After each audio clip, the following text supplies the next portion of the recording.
Some cunt tried to break your chin and your forehead started caving in. Should I be alcoholic faggot who gets drunk on dick? Some cunt tried to break your chin and your forehead started caving in. Should I be alcoholic faggot who gets drunk on dick? Some cunt tried to break your chin and your forehead started caving in. Should I be alcoholic faggot who gets drunk on dick? Some cunt tried to break your chin and your forehead started caving in. We're here at Grind Time Australia, Melbourne, make some noise.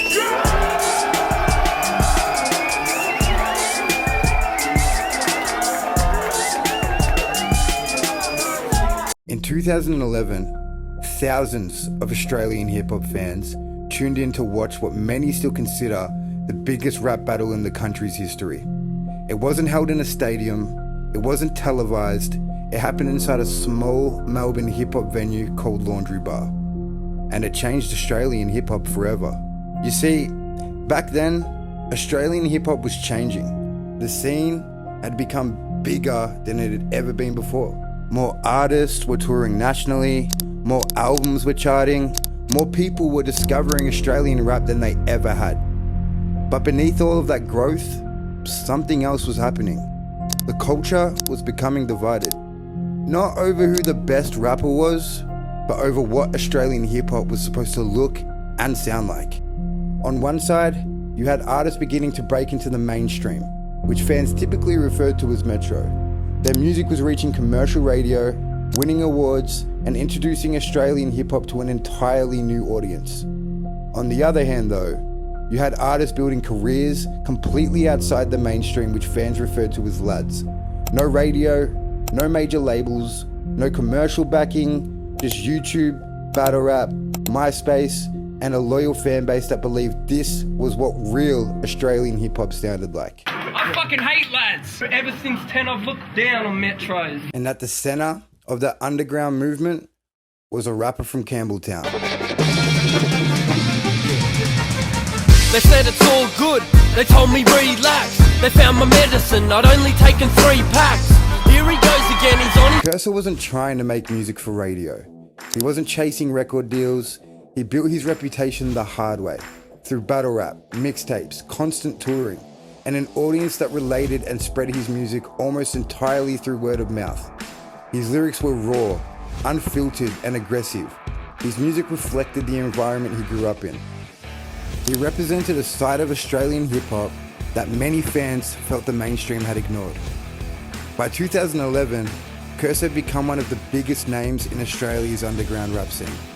But while Kerser was becoming the voice of the underground, another rapper was taking Australian hip-hop in a completely different direction. Yeah, imagine it, never thought I'd be having it.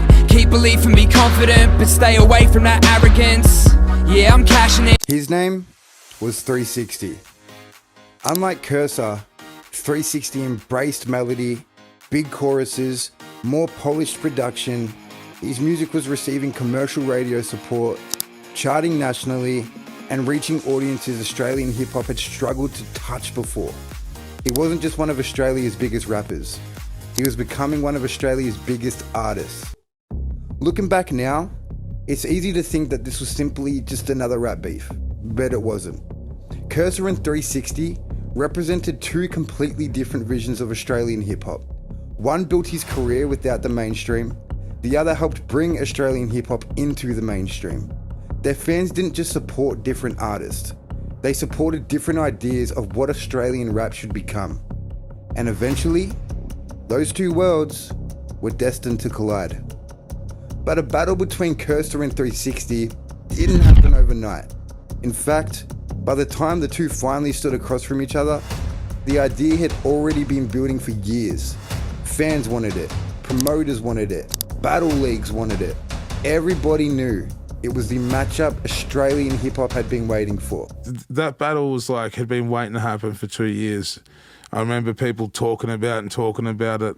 So it was just a matter of being the ones to do it. You know? That's why it was just such a build-up. Multiple battle rap leagues wanted to be the ones to host it. Whoever pulled it off would be putting on the biggest battle Australian hip-hop had ever seen.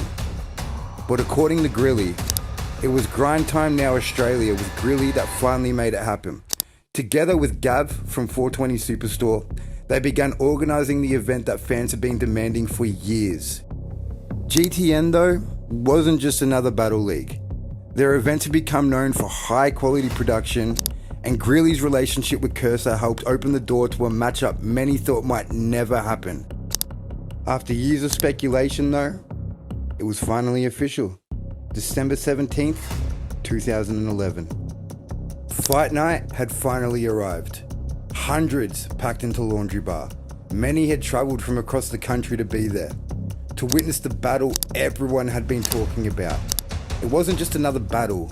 It wasn't just another Friday night. For many fans, this was Lads versus Metro. Kerser versus 360. Two careers, two fan bases, two completely different ideas of what Australian hip-hop should become then. And now, they were finally standing face to face. Face to face now, motherfucker, what's up? From the very first round, neither rapper held back. I showed my dad told me to tell you, can you tell your dad? My dad said your dad's a faggot.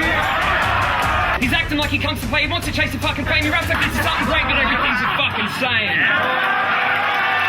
Every punchline landed with the reaction. I'll kill this motherfucker till he moves in the dirt. Rocking up to his funeral, fucking spewing up terps. Walk in straight spit at your crew full of nerds, and then I ruin the hearse while I'm doing the curse. Every rebuttal was met with a noise from the crowd. There were known sedatives to give this scummy faggot a taste of his own medicine. As the battle went on, the tension inside the room continued to build. Kerser definitely doesn't let anyone really get away with, anything. And, 3 rounds later, it was over. But there was a problem. Nobody had officially won. Prior to it, fucking me and 360 agreed we'd have a promo, no judges, just because we both agreed most Aussie judges they very rarely get the decision right. So we thought we'll have it unjudged. Then on the night, Heist to Wayne's Grind Time now Australia. He come up to me about 10 minutes before the battle and he said, how do you feel if it's judged? And he named the 3 judges and I'm like, oh yeah, it was meant to be promo, but I'm sweet with it judged. Go ask 60, you know what I mean? And then 5 minutes later, 60 joined the conversation and he was like, no, we'll keep a promo, which I was happy with anyway. But yeah, he said keep a promo, so it still went unjudged. So, no judges, no official decision. So when the final round came to an end, there was no winner announced. The crowd was left to decide for themselves. And that's exactly what happened. As the footage spread across YouTube, millions of fans became judges themselves. Forums filled with arguments, comment sections exploded, every reaction video, every discussion came back to the same question. Who actually won? There was never an official answer. And maybe that's exactly why this battle never disappeared. More than a decade later, fans are still debating every round, every punchline, every reaction. Depending on who you ask, some people will say Kerser won. Others will tell you 360 won. Even Greeley, the man who helped organise the event, hosted it and stood in the middle of both artists as they went blow for blow, believes 360 edged the battle on technical ability, but also says Kerser alphaed him. On paper, I'd say 61. Word. When it comes to counting punches and technicality in the schemes. Shit. And for just my personal taste of it. Yeah. But Kerser alphaed him. But maybe asking who won misses the point. Because the real legacy of Kerser versus 360 was never about the scorecard. It proved Australian hip-hop could capture the attention of an entire country without commercial radio, without television, and without a major label behind it. On paper, it was just another battle inside a small venue in Melbourne between 2 Australian rappers, but for thousands, if not millions of fans. It became so much more than that though.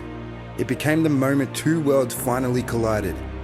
Ask 10 Australian hip-hop fans who won Kerser versus 360, and you'll probably get 10 different answers. But ask them, what's the biggest battle rap in Australian hip-hop history? And almost all of them will tell you the same thing. Kerser versus 360, at Laundry Bar, Melbourne, December 17th, 2011. Time, cunt!